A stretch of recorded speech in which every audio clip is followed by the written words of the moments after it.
TMG on tour, and we have TMG in the studio with us at the moment. And Ted, it's been a great period for TMG with Jump in My Car, Darktown Strutter's Ball, Jamaica Rum, and now the last two. Why do you reckon TMG has been so successful when other groups have come and sort of gone, even though they may have had talent? Probably because I'm so good looking. It's the drama.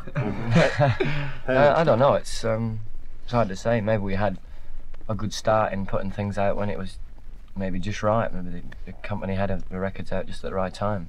It's hard to say, really. You don't know any sort of special formula for the success? Other than the looks, no. We'll plug the LP first. We'll give you a free plug here. You've got a new LP out on Mushroom. What's it called? Yeah, the TMG album. It's got nice little photographs of when we were all kids inside, and Google bugboards? yeah, and it's if you don't like the record, it's something to laugh at, the photos anyway. And there's a double-sided A single from it. Yeah, Shalalali and Naturally. Yeah. Talking just about Ted Mulry for a moment, without the rest of the group. Now, this is the second time that you've virtually tasted success. There was Julia and Falling in Love Again. When was that, about 1970? 70, yeah. 70, Julia came out. 70, end of 71 was Falling in Love Again. Then Yeah, that was Marsha around and 50, 58, wasn't it? That was 52. 1970 or 1870. It seems like a long time ago. I knew the guys, like Herman and Les. They were in a band called Velvet Underground. I'd known them from like 70 when I started. Yeah. They'd been going for about 50 years then. And We teamed up with him when we met him on the comeback trail. and we just sort of all got on well, and we just it just happened. We just So was got it- together. was We all picked him up out the go. Was it a band looking for a singer, Gary, or was it a singer looking for a band? Yeah, Bit of both, actually. it was just one of those things where we didn't say let's form a band. It Yeah. just sort of happened. There was a few gigs to do, so we just got together and did them. And We used to rehearse. We had days off where we just play around in a shed, just learning new songs for the hell of just playing it. Remember all those old songs? And we we've just end up been doing some together. jobs. We just did Matara a few weeks ago, and that was our Yep. 5th anniversary. So the band's been together 5 years now. 5 years. Yeah. And Matara was our first gig too. The TMG sound, it's been accepted right across Australia as a really good top 40 sound, for the want of a better word. The strutting sound, I think somebody has referred to it as. How did this come around? Was it just by accident, or is that just the sort of thing you like doing on stage, just moving around to that beat? Just what happens when you've got speakers that are no good. It's just how we play, it comes natural. So it comes naturally, doesn't it? Yeah.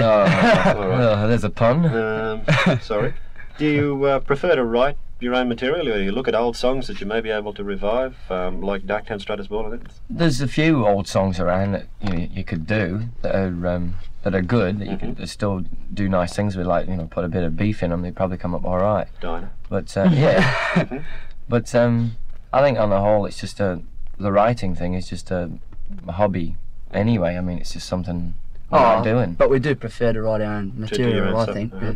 Do you get any other ideas from other artists and or their music? You sit and listen to anything in particular at any special time? I think we basically all like the same sort of thing, although there might be a few different cassettes that Herm's got to Les or whatever. Or, but basically we all like the same sort of music, which is virtually rock and roll. Is there ever any time, a lot of groups have broken up at the height of their success, ever any time when you thought you'd just like to give it all away? Today. Even the band. You can see why, actually. I remember some time ago when a couple of other name groups sort of split up, and you'd say, oh gee, they're going to be fools to break up at the peak of their career. But really, the more involved in the business you get, and perhaps the more successful, and the more debts you incur, and the more problems you get with things like your record company and so on and so on and so on. The list is just unending, and I can see a person being driven by frustration into giving it up. But what are you laughing at? Ted's laughing at your face, so you can't see him. I was just No, it's Radio that's a funny line, but We have often have little arguments and that, but we never sort of think about splitting up, if that's what you mean. What would you do if it ever happened? Would you? Well, Gaz would get a Form fish and another chip band? shop. Yeah, Gaz yeah. would get a fish and chip shop. I'd get a Jack my Davis. Where I don't to know. from here? what can we look forward to for the rest of the year and for next year for TMG as it is at the moment then? Well, depending on what happens with this single we've got out at the moment, depending on how long it's going to be in the chart at all, will depend on whether another single comes out before the end of the year.